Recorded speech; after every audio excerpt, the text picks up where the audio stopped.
Hello MRH. In this video I will demonstrate how to run the budget tracking report and then how to import it into Google Sheets, and finally how to add formulas to it so that you can use it to track your expenses throughout the course of the fiscal year. Here we go. First thing you'll need to do is navigate to Link Analytics, formerly known as Alio Intelligence.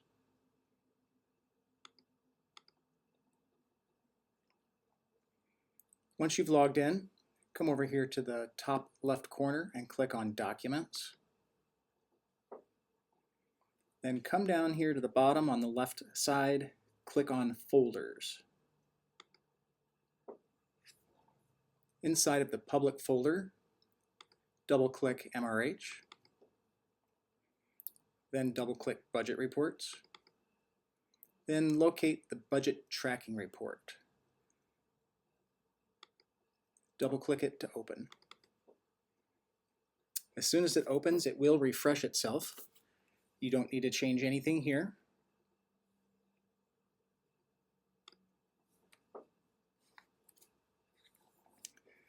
Okay, so this is essentially the budget that you created in the spring of last year, but we added some additional columns that will allow you to turn it into a tracking sheet so that you can monitor your expenses over time. We've also added some input controls over here on the left-hand side. If you manage multiple departments, you might find this useful. By selecting options here, you're able to filter for only the accounts that you're looking for or wanting to work with at that time. I will run the technology budget from the high school. This is a multi-purpose report. You can use it to just view the items that you've budgeted, but more importantly, you can download it and then import it into Google Sheets. After you've added a few formulas, you'll find that it's a useful tool for tracking your expenses as the fiscal year progresses. To download this report as an Excel file, come up here to the top and click on the export icon. I think it looks like a pizza box with an arrow coming out of it. I really think it's a hard drive, but never mind that. Click the export button. Then here, change the drop down to Excel. Use XLSX as it's the most recent file type for Excel. And click OK. It will immediately download. We'll just open it up in Excel for now and take a look. Now this is a fully functional Excel workbook.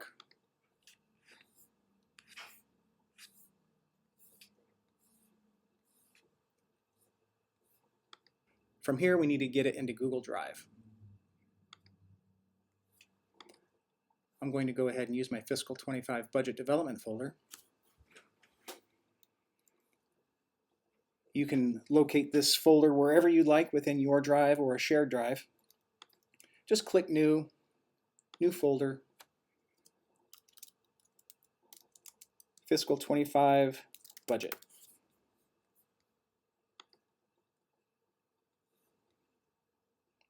Then open that folder and create a subfolder inside of it titled FY25 Budget Tracking.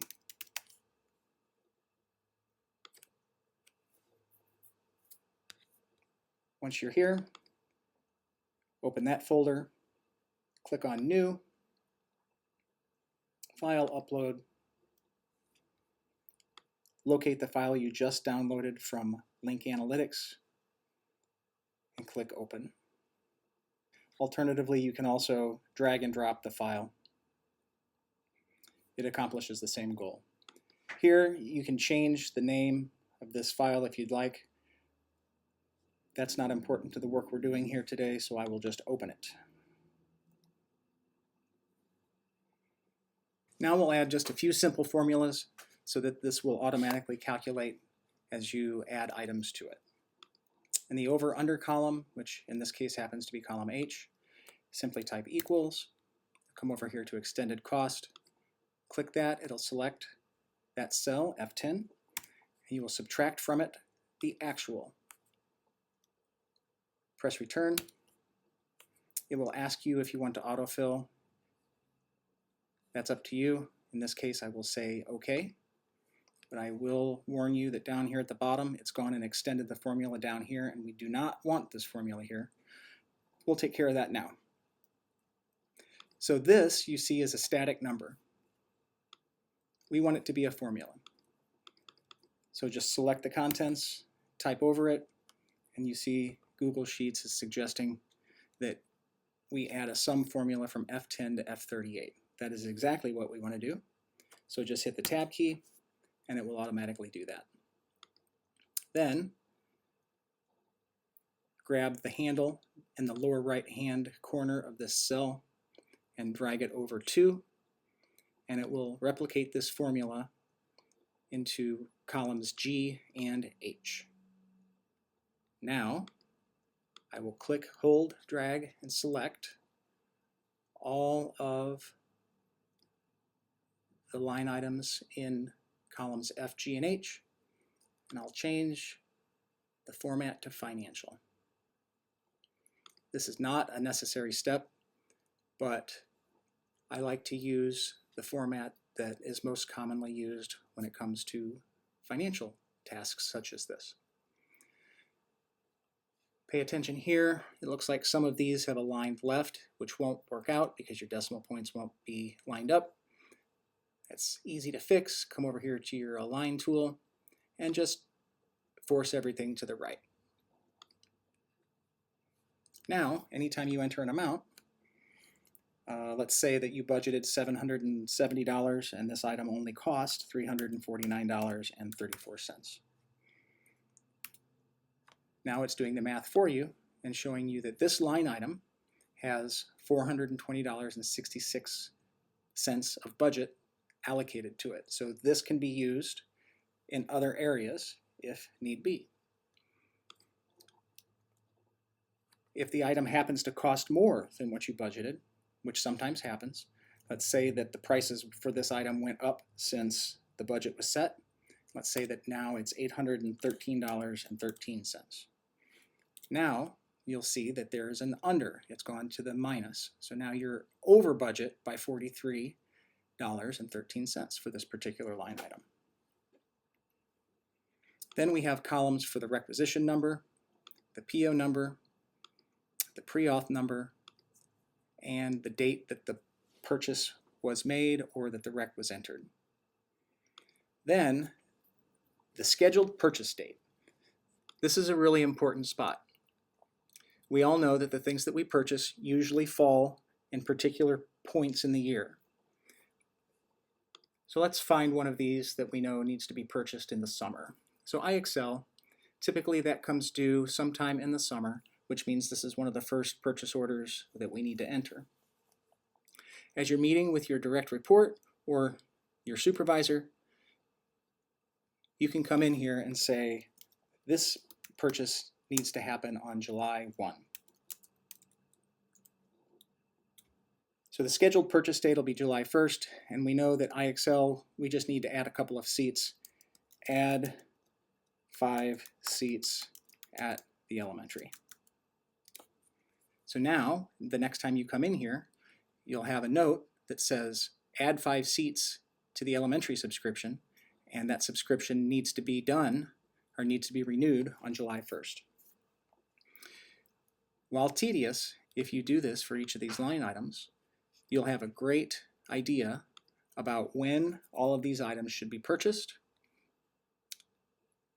which will then give the person that's doing your purchasing a guide, and you won't miss deadlines. What happens if you end up purchasing something out of this account that wasn't in the budget? Which sometimes happens. We know that budgets are our best idea of what we think is going to happen with the information we have on hand when we create the budget. That's fine. Come over here and just select a row, and then insert a row above or below, whichever makes sense.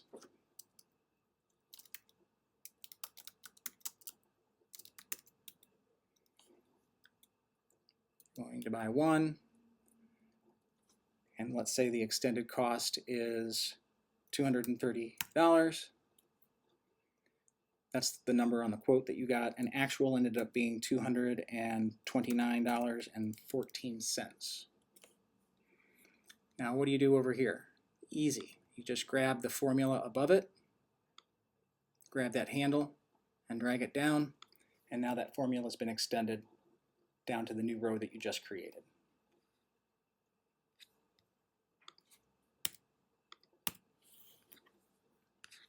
We'll do just a couple more. Come down to the next account, hit the equal sign, extended cost minus actual cost. I won't fill it down automatically this time. I'll do it with this tool. Just grab the handle, drag it down. We'll stop at row 54.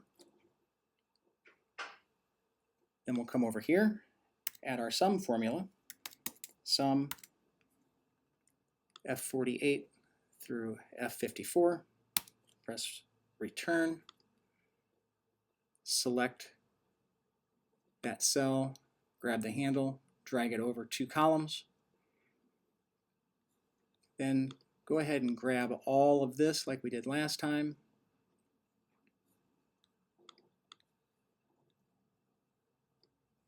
We'll select financial from the format, and we'll make sure that everything is aligned right. And there we go. The only thing you need to remember is if you do add a row, you'll want to extend this formula down. So just grab it. You can also grab it from below and drag up, or you could grab it from above and drag down. The result is the same. And then when you come down here, you'll see that that new row has been added. We'll come down to this next account, and you can see there's only one line item. Now, that's fine. You can still add rows here, but you got to be careful because I'll go ahead and add my subtraction here. Extended minus actual. Go ahead and add my sum here. Drag it over. Select all of this. Change my format to financial. Align right. Now I'm going to add a line. I'm going to insert a row below, and I'll extend this formula down like we did in the account before, but now if you look down here, it still is just summing H64. That's not a problem. Just add a colon, type H65, and now it'll pick up that new row. Or you can just redo the formula. Sum, click, hold, drag. Now every time you add a row,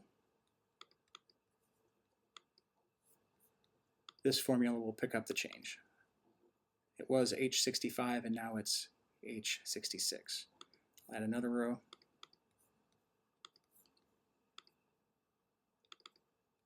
And now it's moved to 67. That's only if you end up in a situation with an account that only has one item and then you need to add additional lines to it. So you'll just proceed through each of these. I wish there was a way that I could do it for you, but I haven't found it yet.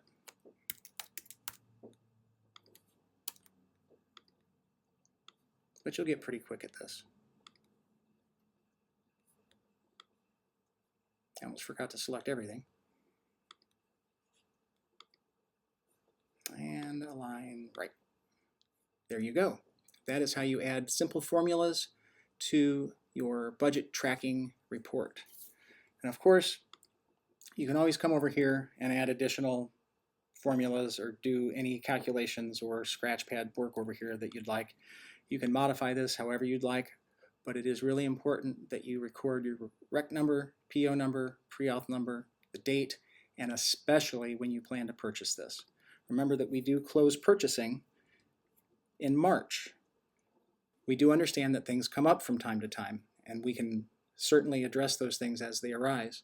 But for all intents and purposes, you should be complete purchasing or encumbering all of the necessary budget by mid-March.